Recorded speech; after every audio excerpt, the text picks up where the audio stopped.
आहे काय तो पहिला जेवायला वाढ, भूक लागली. आय ग व्हायचा आलाय. अरे बाबा आधी भाजी निवडते मग मी तुला जेवण करते.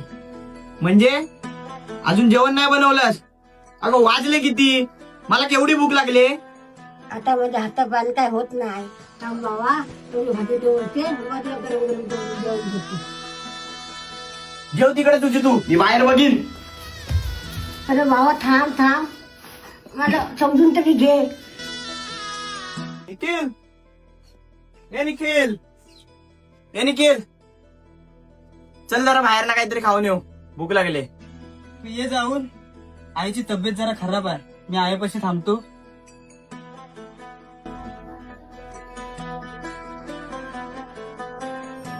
बाबा माझा सटाकडनं हात चालूच आहे. तर माझ्या हातापायला काय होत नाही. मला समजून तरी घे. ते आहे अगं मला खरंच माहित नव्हतं तुझे पाय दुखतायत ते. माझं पाय नाही रे, झोपते दुखतात. झोपण तर दुखणं मनावरती असं आहे. चल आहे मग आपण डॉक्टरकडे जाऊया. नको रे बाबा मला आपल्याची भीती वाटते.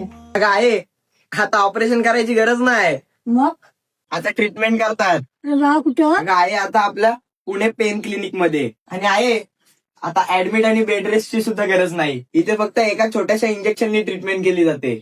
होय, मी माझ्या आईला थेट घेऊन गेलो पुणे पेन क्लिनिक मध्ये. येथील वातावरण पाहूनच आईच्या मनातील अर्धी भीती कुठल्या कुठे पळून गेली. येथे आल्यावर समजलं की जॉईंट पेनवर आता घाबरण्याची काहीच गरज नाही. इथे सगळ्यात महत्वाची गोष्ट म्हणजे कोणतीही मोठी सर्जरी नाही. ही पूर्णपणे नॉन सर्जिकल ट्रीटमेंट आहे. यामध्ये लेझर ट्रीटमेंट आणि प्लाझ्मा ट्रीटमेंटचा वापर केला जातो. या ट्रीटमेंटचा संपूर्ण प्रोसिजर साधारण 40 मिनिटाचा असतो. विशेष म्हणजे यासाठी आईला रुग्णालयात ऍडमिट होण्याची काहीच गरज नाही आणि घरी असल्यावर बेड रेस्टची सुद्धा गरज नाही. तर एवढंच नाही, येथील अनुभवी डॉक्टरांनी आतापर्यंत 20,000 पेक्षा जास्त रुग्णांवर यशस्वी उपचार केले आहेत. तर येथील मनमिळावू डॉक्टरांनी खूप सुंदररित्या समजावून सांगितले. डॉक्टरांचा हाच आत्मविश्वास पाहून आमच्याही जीवात जीव आला. आज माझी आई पूर्णपणे आनंदी आणि स्वतःच्या पायावर चालत घरी आली. यांची आणखीन एक ब्रांच मुंबईमध्ये आहे. तर आजच भेट द्या आपल्या हक्काच्या ठिकाणाला.